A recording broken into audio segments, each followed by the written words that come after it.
السلام علیکم ورحمۃ اللہ وبرکاتہ۔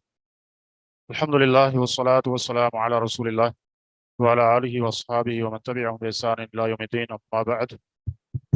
اللهم انفعنا بما علمتنا وعلمنا ما ينفعنا وزدنا علما۔ رب اشرح لي صدری ويسر لي امری واحلل عقدۃ من لسانی یفقهوا قولی۔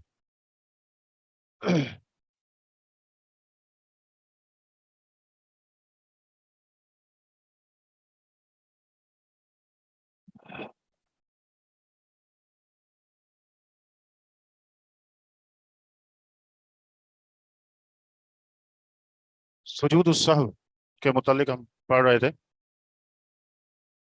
یہ غالباً الخامس سے پڑھنا ہے، پانچواں مقام۔ جی،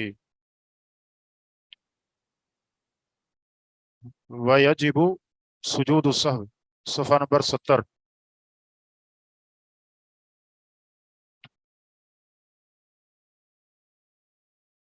یہ کیا ہے؟ میسج ڈائریکٹ ہیں، صحیح کروا دیں۔ ڈائریکٹ کیا؟ میسج ڈائریکٹ ہیں، یہ کیا مطلب ہے؟ یہاں کسی نے میسج،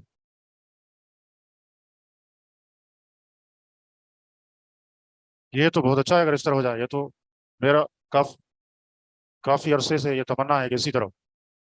ہاں، ایوری ون کر دیں، یا تو یہ ہوگا کہ مخصوص کیا؟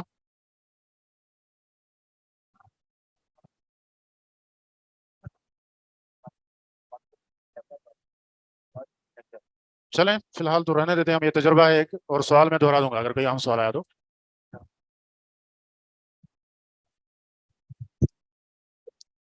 یہ کس طرح ہوگا؟ اگر یہ مسئلہ ہے واقعہ تو حل کر دیں، ورنہ تو چلتے ہیں۔ طيب، ويجب سجود السهو اذا شك في عدد الركعات۔ پانچواں مقام ان مکانات میں سے کہ جن میں سجدہ سہو کرنا واجب ہے۔ چار ہم نے پڑھ لیے تھے، اور پانچواں یہ ہے، اور سجدہ سہو کرنا واجب ہے اذا شک فی عدد الرکعات، کہ جب رکعات کی تعداد میں شک ہو۔ فلم یدری کم صلی، بس وہ نہ جان سکے کہ اس نے کتنی نماز پڑھی ہے۔ یہ کہہ رہے ہیں، چلیں ٹھیک ٹھیک۔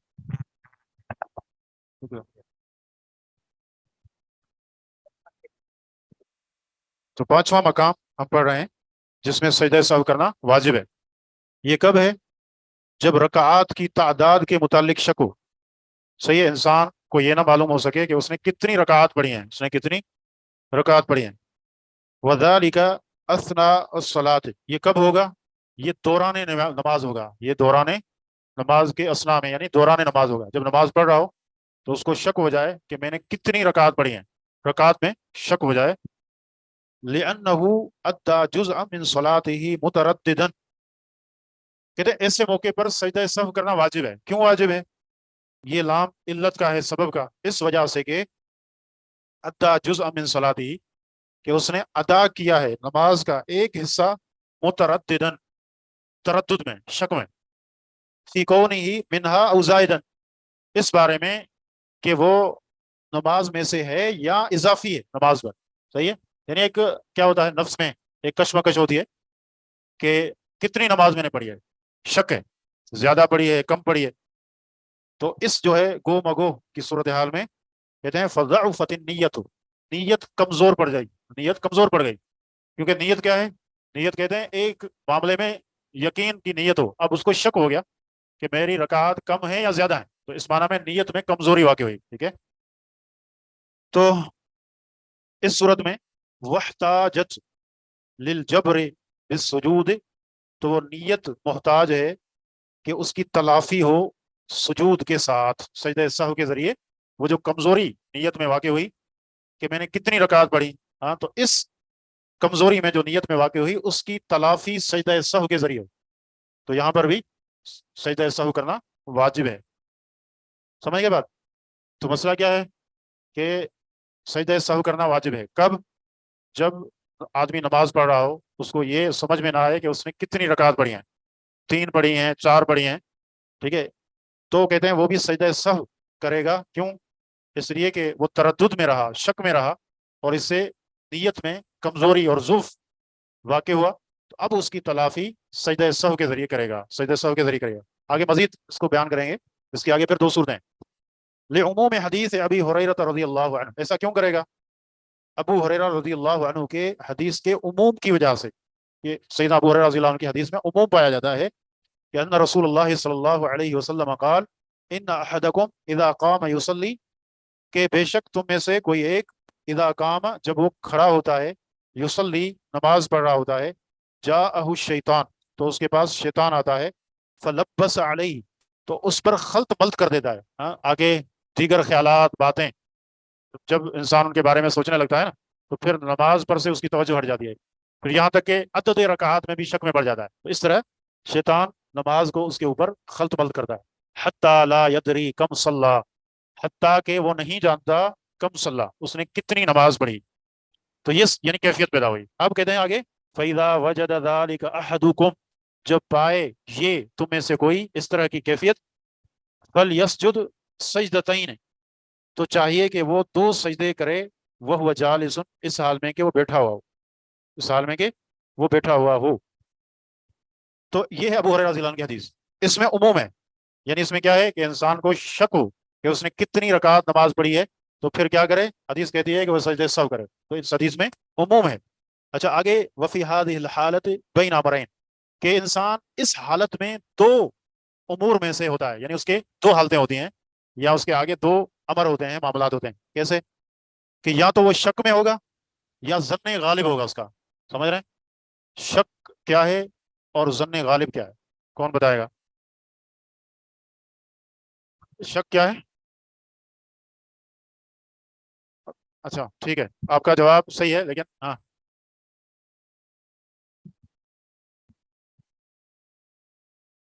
وہ شک ہے۔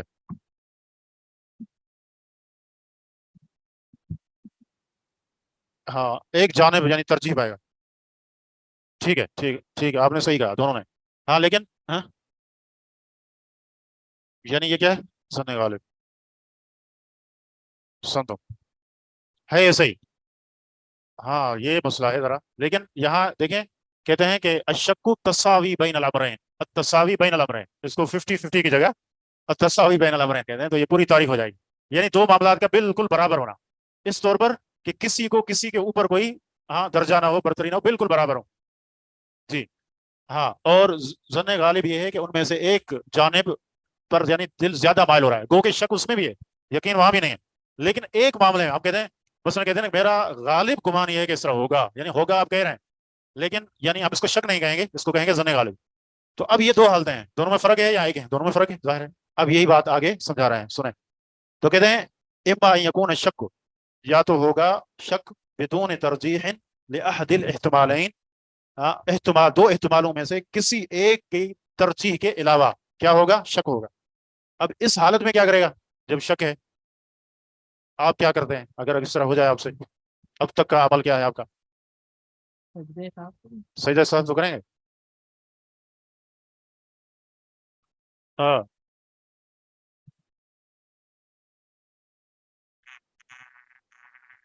ٹھیک ہے، اچھا یہاں ایک کچھ ہاں کسی نے لکھا ہے شیخ اگر اضافہ ہو تو سلام پھیر کر 2 سجدے کرتے ہیں، اگر کمی ہو تو اس کو پورا کر کے 2 سجدے سہو کریں، یہ ایک مسئلہ ہے، یہ آگے آئے گا، لیکن ابھی فی الوقت جو ہمارا مسئلہ ہے وہ یہ ہے کہ مثلا ایک شخص نماز پڑھ رہا ہے، ٹھیک ہے، اس کو کیا ہے؟ شک ہے کہ میں نے 2 رکعت پڑھی ہیں یا 3 پڑھی ہیں، تو اب کیا کرے گا وہ آسان لفظوں میں؟ ہاں اس صورت میں ہم کہیں گے کہ یقین کو لیں اور شک کو چھوڑ دیں، یعنی آپ کو یقین کس پر ہے؟ اتنا تو ہے نا کہ 2 رکعت تو آپ نے پڑھ لی ہیں، آپ کو شک ہے تیسری کے بارے میں، تو اب کیا کریں گے؟ کم پر بنا کریں گے، یعنی آپ کہیں گے کہ میں نے 2 رکعت پڑھ لی ہیں اور تیسری پڑھیں گے، اور اس کے بعد آخر میں سجدہ سہو کر دیں، یہ ہے شک کی صورت میں، واضح؟ ہاں آگے دوسرا معاملہ ہے گمان، چلیں اس کو پڑھتے ہیں پہلے۔ تو کہتے ہیں ففی هذه الحال، اس حالت میں یعنی شک کی حالت میں، یاخذ بالاقل، تو وہ کم کو لے گا، وہ یبنی علیہا، اور اسی پر بنا رکھے گا، ٹھیک ہے، اسی پر اپنا جو آگے کا عمل ہے وہ کرے گا، اسی کو بنیاد بنا کر، اور کیا کرے گا؟ لیکن یہاں بھی سجدہ سہو کرے گا، ویسجد للسہو، اور وہ سجدہ کرے گا سہو کا، لقولہ صلی اللہ علیہ وسلم، نبی صلی اللہ علیہ وسلم کے اس فرمان کی وجہ سے، اذا شک احدکم، کہ جب شک کرے تم میں سے کوئی ایک اپنی نماز میں، فلم یدری کم صلی ثلاثا ام اربعا، وہ نہ جانے کہ اس نے کتنی نماز پڑھی ہے، 3 رکعت یا 4 رکعت، تو کیا کرے؟ فلیطرح الشک، چاہیے کہ وہ پھینک دے، چھوڑ دے شک کو، ولیبنی علی مستیقنہ، اور بنا کرے اس پر جس پر اسے یقین ہے، بنا کرے اس پر جس پر اسے یقین ہے۔ تو یقین کس پر تھا؟ کم پر۔ اب مثلا حدیث میں جو مثال دی گئی اس میں یہ ہے کہ اس کو شک ہے کہ اس نے 3 پڑھی ہیں یا 4، تو اب یعنی 3 پر تو یقین ہے اسے نا، چوتھی کے بارے میں شک ہے، اب کیا کرے گا؟ 3 کو شمار کرے گا اور چوتھی رکعت پڑھے گا اور آخر میں سجدہ سہو کر دے گا۔ اچھا ایک اور آگے ہے، ہاں یہ حدیث اسی سے فقہا نے ایک قاعدہ نکالا ہے، قواعد الفقیہ آپ پڑھ رہے ہیں، اگلے سال پڑھیں گے انشاءاللہ۔ تو وہ قاعدہ ہے الیقین لا یزول بالشک، الیقین لا یزول بالشک، کہ جو یقین ہے وہ شک کے ساتھ ختم نہیں ہوگا، یہ قاعدہ کلیہ ہے جی۔ یعنی کیا مطلب ہے اس کا؟ کہ یقین کو ختم کرنے کے لیے آپ کو یقینی دلیل دینی ہوگی، شک سے نہیں۔ چلیں اس کی آسان مثال میں دیتا ہوں۔ مثلا ایک شخص نے عصر کی نماز پڑھی، وضو کیا، اب مغرب کا وقت ہو گیا تو اذان ہوئی، تو اب یہ یعنی سوچتا ہے کہ پتہ نہیں، معلوم نہیں میرا وضو ٹوٹ گیا یا ہے، وہ کیا کرے گا؟ دوبارہ وضو کرے گا، یعنی جی سوال سمجھے؟ یعنی ایک شخص نے عصر کی نماز پڑھی وضو کر کے، اب مغرب کی اذان ہو گئی، اب یہ سوچتا ہے کہ معلوم نہیں میرا وضو ٹوٹ گیا یا ہے، تو کیا کرے گا؟ آپ کہہ رہے ہیں کہ وضو کرے گا ایسے؟ ہاں فقہائے کرام،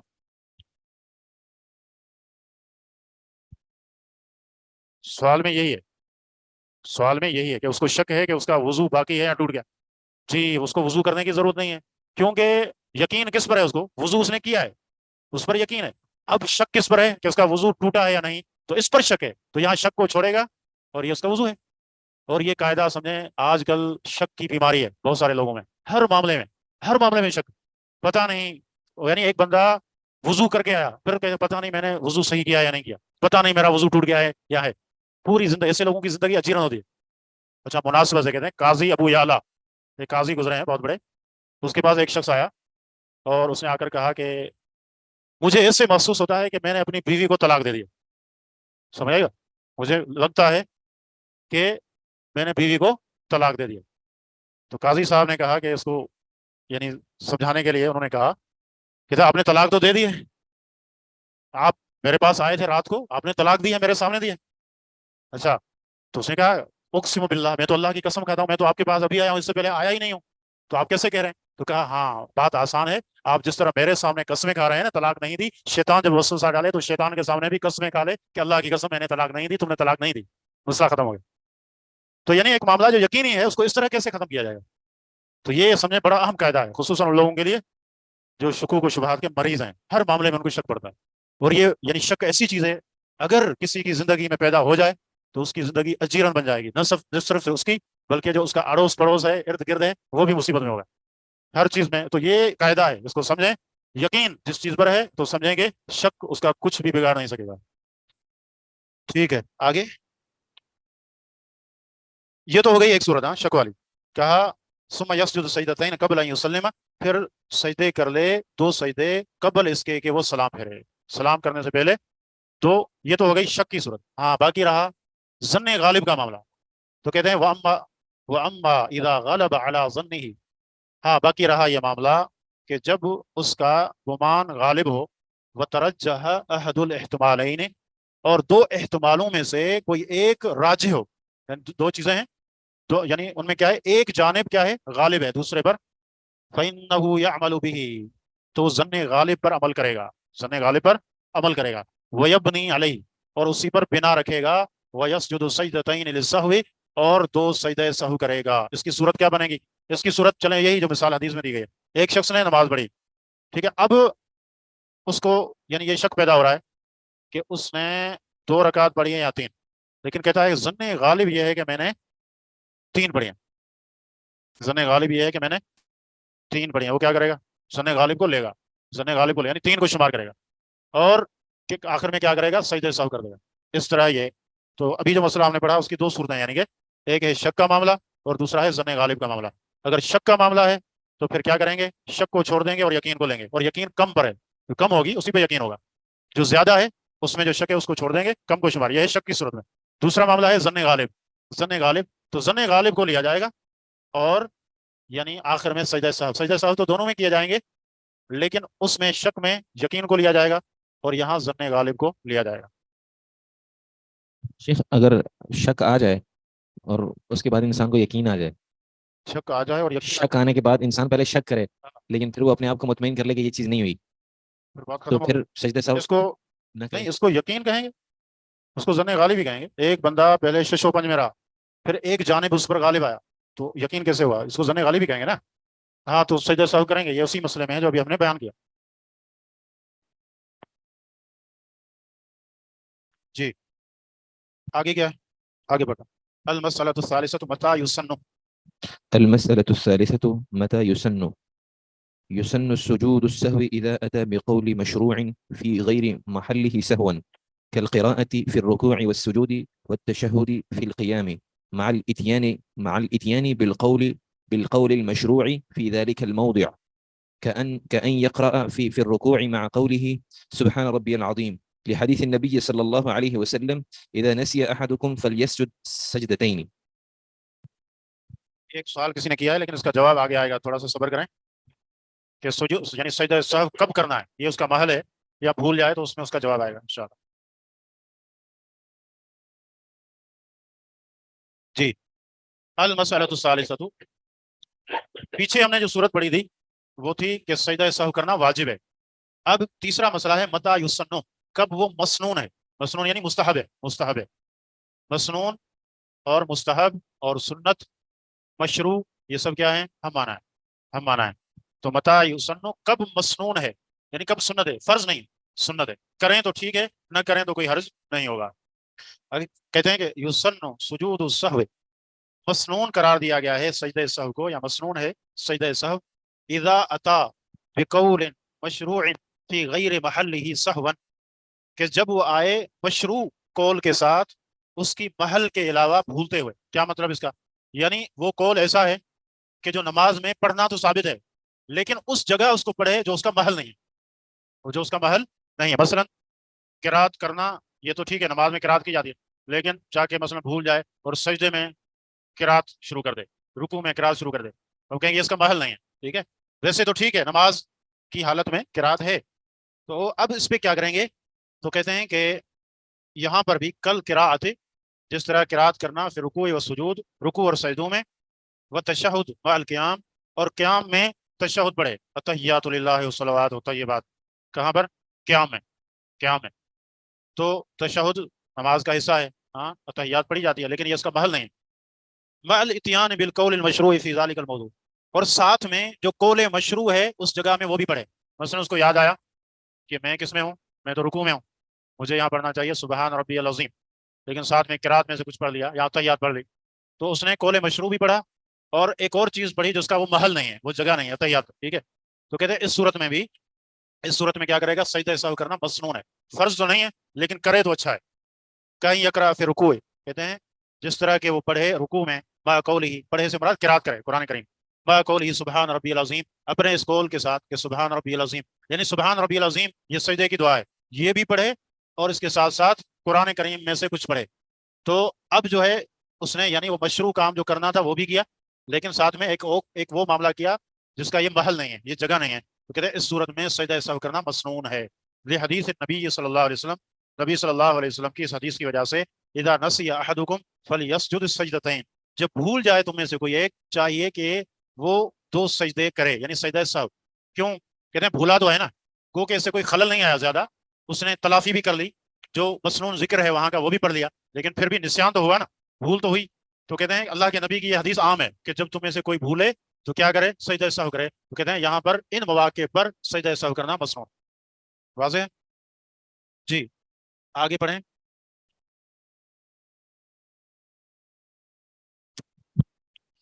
جیب صاحب رکوع میں تو المسألة سبحان ربی العظیم یہی پڑھتے ہیں، جبکہ سجدے میں سبحان ربی الاعلیٰ، اس میں تو کوئی اختلاف نہیں۔ مسئلہ یہ ہے کہ ساتھ میں نے جو چیز ہے مسنون وہ بھی پڑھے اور کوئی اور یعنی چیز پڑھے جس کا یہ محل نہیں ہے، جیسے اتحیات پڑھ لے، قرات پڑھ لے، تو اس کے بارے میں بات ہو رہی ہے۔ جی المسألة الرابعة موضوعه وصفته. موضوعه لا ريب أن الأحاديث وردت في موضع سجود السهو على قسمين، قسم دل على مشروعيته قبل السلام، والقسم الآخر دل على مشروعيته بعد السلام. ولهذا قال بعض المحققين إن المصلي مخير إن شاء سجد قبل السلام أو بعده، لأن الأحاديث وردت بكلا الأمرين، فلو سجد لكل قبل السلام أو بعده جاز. قال الزهري قال قال الزهري كان آخر الأمرين السجود قبل السلام. كان آخر الأمرين كان آخر الأمرين السجود قبل السلام. السجود قبل السلام. جی ٹھیک ہے. آگے ہے کہ موضعہ یعنی اس کی جگہ سجدہ سہو کس وقت کرنا چاہیے. یعنی آپ عام معروف مسئلہ ہے کہ سلام سے پہلے کریں یا سلام کے بعد کریں، سجدہ سہو کب کرنا چاہیے. تو یہ یہاں ایک سوال بھی ہوا ہے، تو وہ جو سائل ہے تو وہ بھی ہمارے ساتھ متوجہ ہو جائے. ابھی یہ وہی اسی کا جواب ہے. یہاں ذکر کر رہے ہیں کہ لا ریب ای لا شک، اس میں کوئی شک نہیں ہے کہ ان الاحادیث وردت فی موضع سجود السہو علی قسمین، کہ احادیث ذکر ہوئی ہیں سجدہ سہو کی جگہ کے متعلق وہ دو قسموں پر ہیں. یعنی کس وقت کب کرنا ہے سجدہ، اس بارے میں دو طرح کی احادیث اللہ کے نبی سے وارد ہوئی ہیں. قسم، پہلی قسم دل علی مشروعیتہ قبل السلام، پہلی قسم ان احادیث کی ہے کہ جو سجدہ سہو کی مشروعیت پر دلالت کرتی ہیں سلام سے پہلے. ٹھیک ہے، ان حدیث میں کیا ہے کہ سجدہ سہو کب کرنا چاہیے؟ سلام پھیرنے سے پہلے. سلام یعنی اتحیات میں بیٹھے ہیں، دعائیں پڑھی، اس کے بعد دو سجدہ سہو کیے اور آخر میں سلام پھیر دیا، اس طرح. تو والقسم الآخر، اور دوسری قسم ہے دل علی مشروعیتہ بعد السلام، جو دلالت کرتی ہیں اس کی مشروعیت پر بعد السلام، سلام پھیرنے کے بعد. تو دونوں طرح کی حدیث ہیں، یعنی سلام سے پہلے کی بھی اور بعد کی بھی. ولہذا قال بعض المحققین، کہتے ہیں اسی سبب سے بعض محققین نے کہا ان المصلی مخیر، کہ جو نمازی ہے اس کو اختیار ہے، ان شاء سجد قبل السلام، اگر وہ چاہے تو سلام سے پہلے یعنی سلام پھیرنے سے پہلے سجدہ سہو کر لے، او بعدہ، یا چاہے تو سلام پھیرنے کے بعد سجدہ سہو کر. کیونکہ دونوں طرح کی احادیث موجود ہیں، نمازی کو اختیار ہے کہ جب کرنا چاہے. تو اس لیے وہ سوال کا بھی جواب آ گیا جو سوال ہوا کہ اگر کوئی بھول جائے، مثلا سلام پھیرنے سے پہلے اس نے سجدہ نہیں کیا اور بعد میں اس کو یاد آیا، تو بعد میں کر سکتا ہے بغیر کسی کراہت کے، کیونکہ دونوں احادیث موجود ہیں تو تلافی موجود ہے اس کی. اچھا، یہ تو ہو گیا یہ مسئلہ کہ لأن الاحادیث وردت بکل الامرین، اس لیے کہ احادیث وارد ہوئی ہیں دونوں امور کے ساتھ، دونوں معاملوں کے ساتھ، کہ قبل السلام بھی اور بعد السلام بھی. فلو سجد للکل قبل السلام او بعدہ جاز، تو اس بنا پر اگر وہ سلام پھیرنے سے پہلے سجدہ سہو کرے یا سلام پھیرنے کے بعد کرے جاز، تو یہ جائز ہے. ٹھیک ہو گیا. قال زہری، امام زہری رحمہ اللہ کہتے ہیں کان آخر الامرین السجود قبل السلام، کہتے ہیں یعنی جو آخری جو معاملہ تھا وہ یہ تھا کہ سجدے سلام سے پہلے کیے جاتے تھے، سجدے سلام سے پہلے کیے جاتے. بہرحال یہاں انہوں نے جو معاملہ ذکر کیا ہے تو کہا اختیار ہے، اس کو مصلی کو اختیار ہے. اور بعض نے یعنی ایک اور چیز بھی ذکر کی ہے، مثلا شیخ ابن باز رحمہ اللہ وہ کہتے ہیں کہ اگر کمی ہوئی ہے، اگر کمی کی وجہ سے سجدہ سہو کر رہے ہیں، نماز میں کوئی کمی ہوئی ہے کسی چیز کی، تو کہتے ہیں پھر سلام پھیرنے سے پہلے سجدہ سہو کریں. اگر زیادتی ہوئی ہے، اضافہ ہوا ہے کسی اضافی چیز کی وجہ سے کر رہے ہیں، تو ان کی ترجیح یہ ہے کہ وہ سلام کے بعد کریں اضافے کی صورت میں. اور یہی ترجیح امام بخاری رحمہ اللہ کی بھی ہے، سمجھ رہے ہیں. تو یہ بھی یعنی بعض نے ذکر کی، کہ یہاں یہ چیز مذکور نہیں ہے.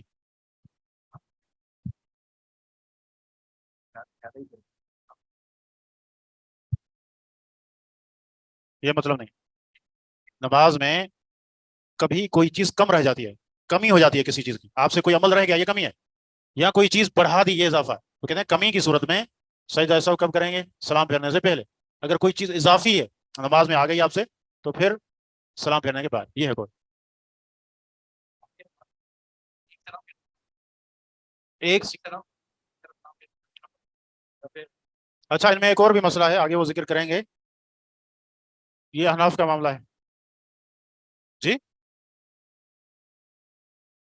احناف بادشاہ ہیں، اور بھی بہت سارے امور ہیں ایسے. تو بہرحال ہمارے سامنے جو صحیح احادیث ہیں تو ان میں یہی صورت ہے جی.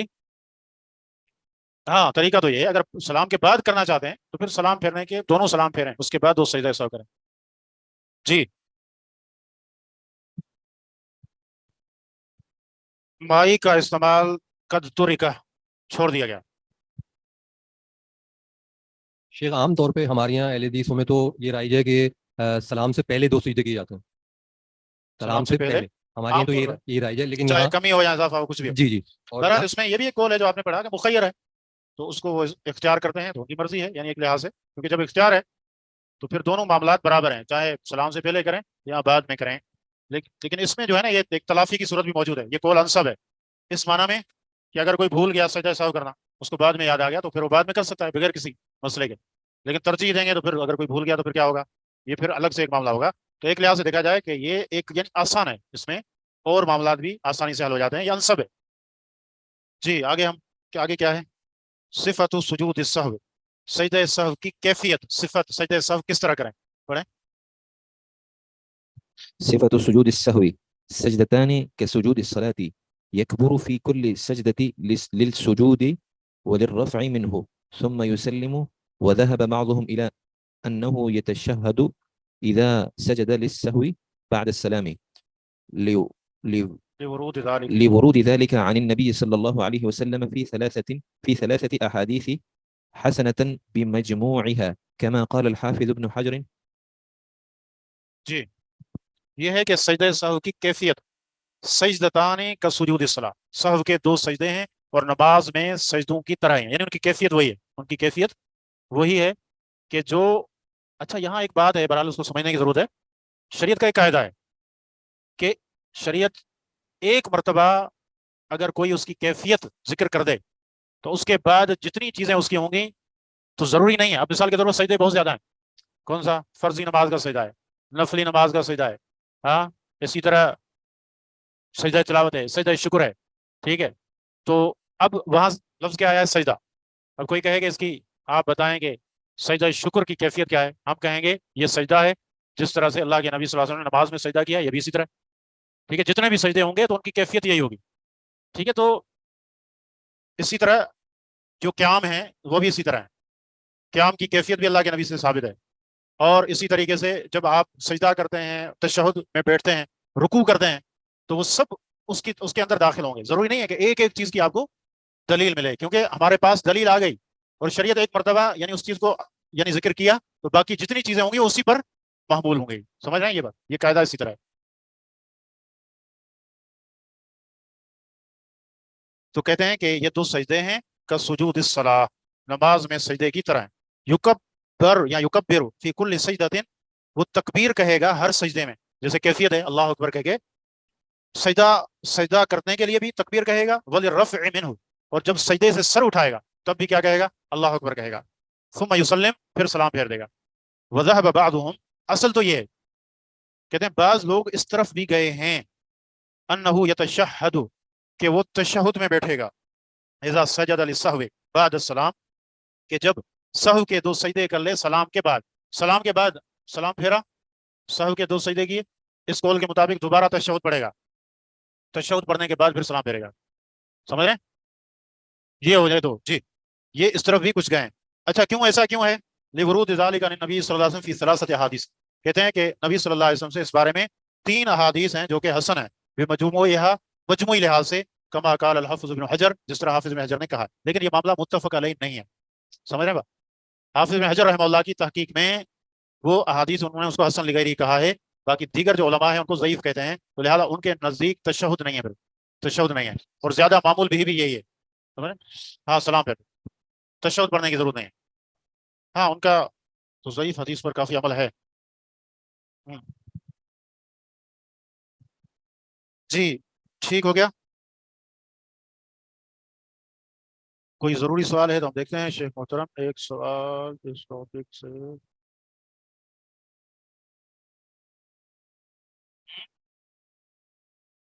ان کے پیچھے نماز پڑھ رہا ہوں.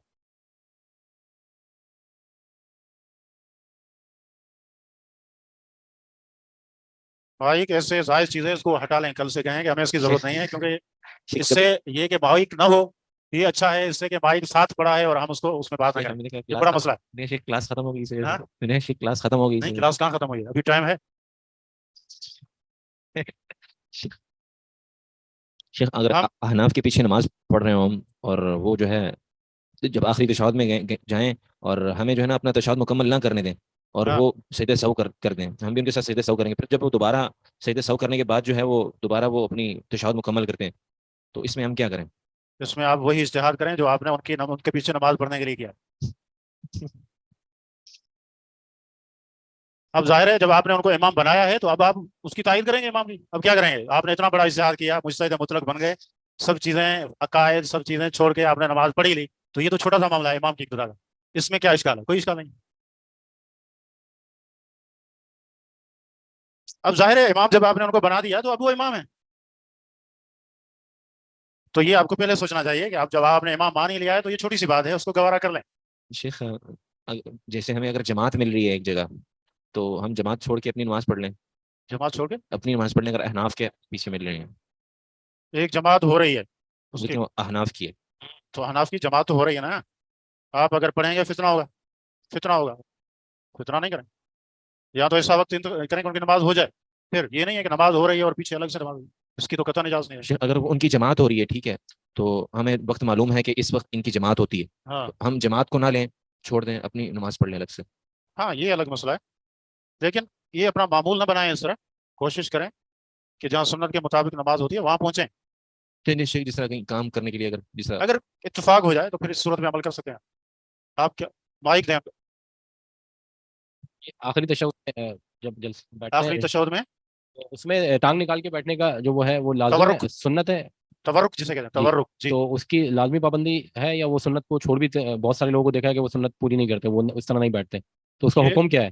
دیکھیں، سنت اگر کسی عمل کو ہم کہتے ہیں تو اس کا مطلب یہ نہیں ہے کہ اس کو چھوڑنے کی کھلی چھٹی ہے، آج کل جیسے اس سے یہ سمجھا جاتا ہے، یہ درست نہیں ہے۔ صحابہ کرام رضوان اللہ علیہ مجمعین کو آپ دیکھیں تو وہاں آپ کو سنت اور فرض میں کوئی فرق نظر نہیں آیا۔ میں آپ کو ایک آسان مثال کہتے ہیں کہ کوئی غیر مسلم اس نے اسلام قبول کیا، اس کو کہا گیا کہ یہ جو ہے یہ سنت ہے، کہا یہ سنت یہ فرض کیا ہے؟ اس نے کہا سنت یہ ہے کہ اگر آپ چھوڑ دیں تو آپ پر کچھ نہیں۔ اس نے کہا جب میں نے کلمہ پڑھا ہے تو اب میں ایک غلام ہوں، غلام کے لیے یہ نہیں ہے کہ اپنے آقا سے پوچھے کہ جناب آپ یہ جو مجھے حکم دے رہے ہیں یہ لازمی ہے یا میں اس کو چھوڑ بھی سکتا ہوں۔ اصل صحابہ نے اس چیز میں کوئی فرق نہیں کیا، اور صحابہ سے کچھ لوگ آ کر جب پوچھتے تھے یہ فرض ہے یا سنت ہے تو کہتے تھے میں نے جب آپ کو بتایا کہ اللہ کے نبی صلی اللہ علیہ وسلم نے اس طرح کیا ہے تو بات ختم ہو گئی، پھر یہ کہنا کہ یہ سنت ہے یہ کیا ہے؟ ہمارے ہاں سنت سے یہ سمجھا جاتا ہے اس کا مطلب یہ ہے کہ اس کو چھوڑ دو، اس کا یہ مطلب نہیں ہے۔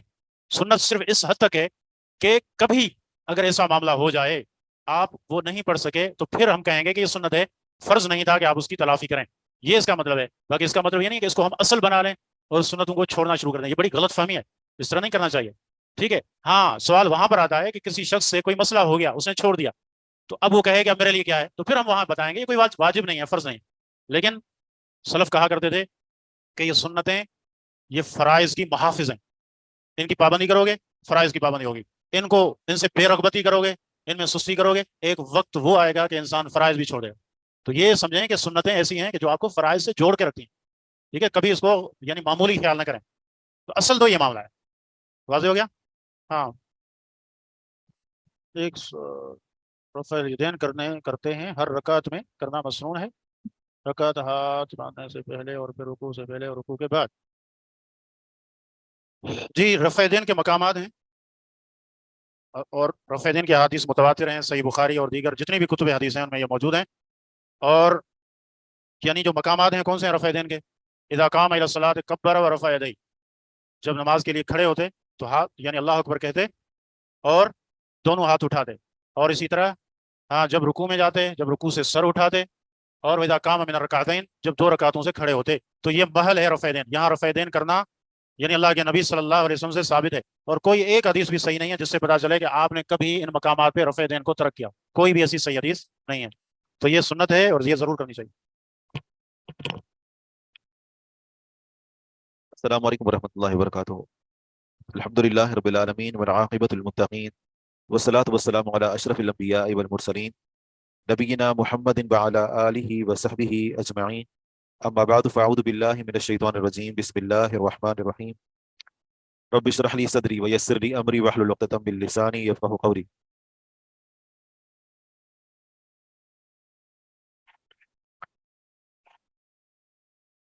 اہل سنہ والجماع کا اسماء اور صفات کے باب میں عقیدہ یہ ہے کہ ان کا یہ موقف ہے کہ ولا یشبہ الانام، اللہ تعالیٰ اپنی اسماء اور صفات میں مخلوق کے مشابہ نہیں ہے۔ گزشتہ پیریڈ میں ہم نے واضح کیا تھا کہ نفی میں اور اثبات میں جو فرق گمراہ ہوئے ان کا ہم نے ذکر کیا تھا۔ یہ جو تین مشہور فرقے اسماء اور صفات کے باب میں آپ ان کے نام سنتے ہیں، جہمیہ، معتزلہ اور اشاعرہ، جہمیہ، معتزلہ اور اشاعرہ، ان تینوں کے اندر ایک بات مشترک ہے، اور وہ یہ ہے کہ یہ اللہ تعالیٰ کے اسماء کو نہیں مانتے۔ ان میں سے کچھ ہیں جو صفات کو بھی نہیں مانتے، اور کچھ ایسے ہیں جو کچھ صفات کو مانتے ہیں، ٹھیک ہے نا۔ بہرحال تو یہ جو چیز ہم عمومی طور پر کہیں کہ ان کے درمیان مشترک ہے وہ ہے تعطیل، تعطیل کے اندر یہ مشترک ہے، ٹھیک ہے۔ اگلی بات یہ ہے کہ کیا ایسے فرقے بھی موجود ہیں کہ جو یہ کہتے ہوں کہ اللہ تعالیٰ کے لیے جسم ہے، اللہ تعالیٰ مخلوقات کی مثل یا مخلوقات کے مشابہ ہے؟ کیا ایسے فرقے موجود ہیں یا ایسے فرقے موجود تھے جو یہ کہتے ہوں کہ اللہ تعالیٰ مخلوق کے مشابہ؟ کیونکہ ہم اکثر نام کن کا سنتے ہیں؟ ان تینوں کا، جہمیہ، معتزلہ، اشاعرہ، جو کہ اللہ تعالیٰ کے جو ہے وہ اسماء اور صفات کی نفی کرتے ہیں یا تعطیل میں وہ مشترک ہیں۔ کیا ایسے فرقے موجود ہیں کہ جو یعنی اللہ تعالیٰ کے لیے جسم ثابت کرتے ہوں یا یہ کہتے ہوں کہ اللہ تعالیٰ مخلوقات کے مشابہ ہے؟ جی ہاں، ان میں سب سے پہلا جو فرقہ ہے وہ ہے سبعیہ کے نام سے، سبعیہ، عبداللہ بن سبا کی طرف جس کی نسبت ہے،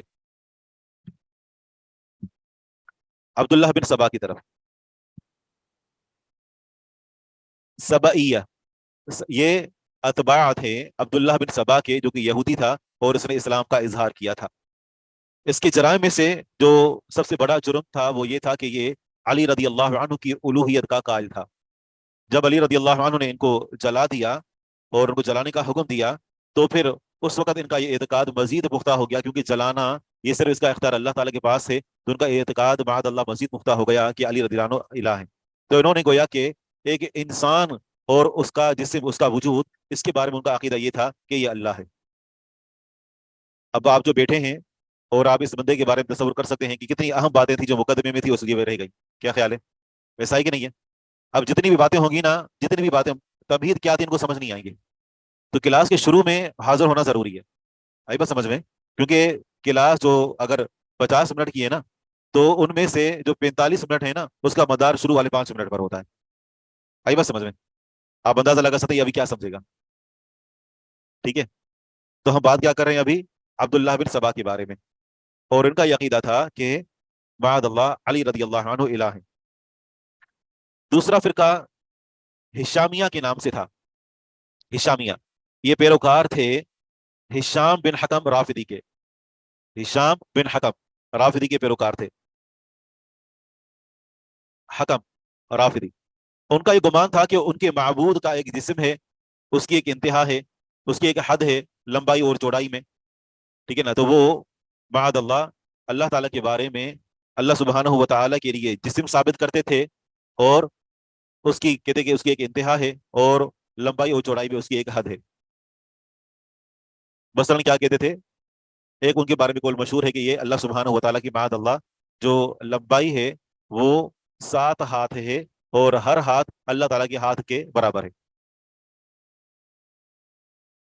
جی ہاں، یہ اللہ سبحانہ و تعالیٰ کے لیے وہ جو لفظ مشبہہ ہے نا، لفظ مشبہہ، ٹھیک ہے نا، یہ اس کے اندر سارے داخل ہوں گے۔ اچھا، آگے بڑھنے سے پہلے آپ اس فرق کو سمجھ لیں کہ ایک ہوتا ہے مجسمہ اور ایک ہوتا ہے مشبہہ۔ مجسمہ وہ ہوتے ہیں جو اللہ سبحانہ و تعالیٰ کے لیے جسم ثابت کرتے ہیں۔ مثلاً کوئی کہے کہ اللہ تعالیٰ ایک نورانی جسم ہے،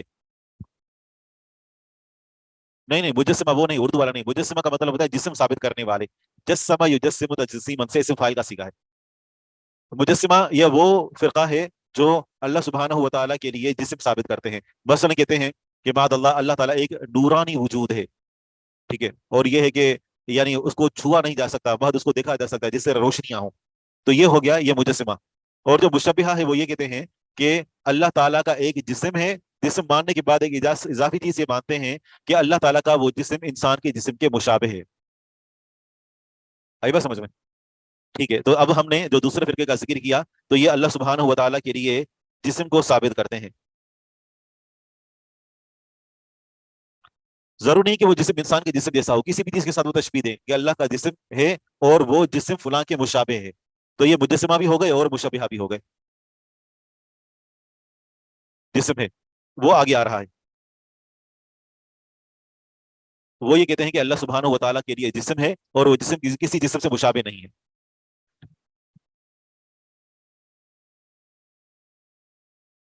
پارٹیاں ہو رہی ہیں؟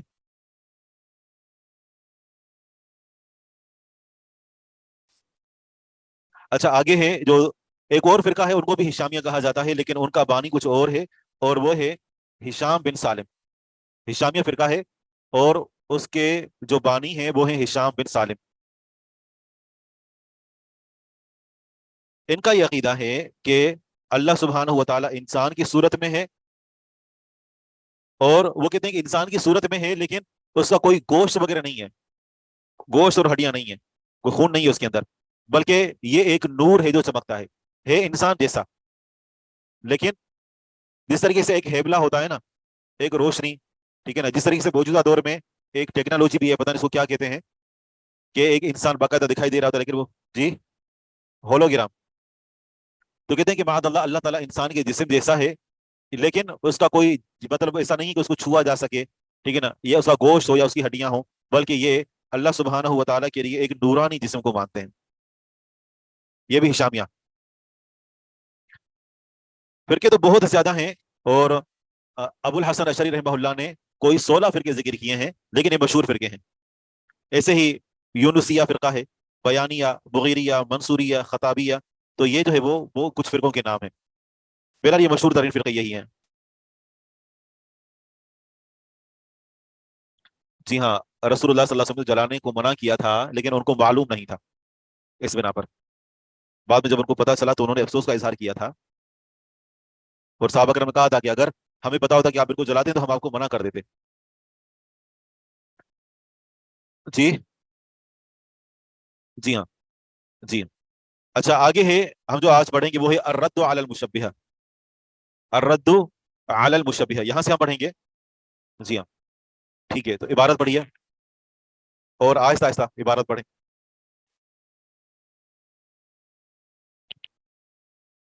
الرد على مشبهة قوله ولا يشبه الأنام، هذا رد لقول مشبهة الذين يشبهون الخالق بالمخلوق سبحانه وتعالى. يشبهون الخالق بالمخلوق. يشبهون الخالق بالمخلوق سبحانه وتعالى. قال الله عز وجل ليس كمثله شيء وهو السميع البصير. وليس المراد النفي الصفات كما يقول أهل البدع، فمن كلام أبي حنيفة رحمة الله عليه في الفقه الأكبر لا يشبه شيئا من خلقه ولا يشبهة شيء من خلقه، ثم قال بعد ذلك وصفاته كلها خلاف صفات المخلوقين يعلم لا كعلمان كعلمنا. كعلمنا ويقدر لا كقدرتنا ويرى. ٹھیک ہے، آپ میں سے کوئی پیچھے پڑھے، خواتین میں سے.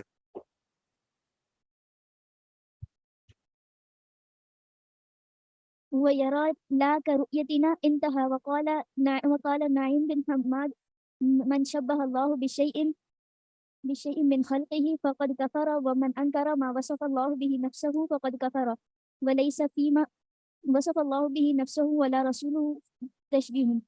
وقال خلق كثير من أئمة السلف علامة الجهمية تسميتهم أهل السنة مشبهة، فإنه ما من أحد من نفاة شيء من الأسماء والصفات إلا يسمى المثبت لها مشبها.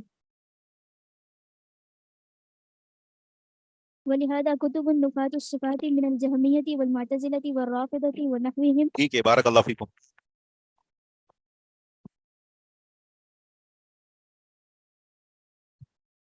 امام ابو جعفر الطحاوی رحمہ اللہ اہل سنت والجماعہ کا عقیدہ بیان کرتے ہوئے فرماتے ہیں ولا یشبہ الانام، اللہ تعالیٰ مخلوقات کی مشابہ نہیں. ھذا رد لقول المشبہہ، یہ عقیدہ بیان کر کے در حقیقت مشبہہ کے قول کا رد کر رہے ہیں.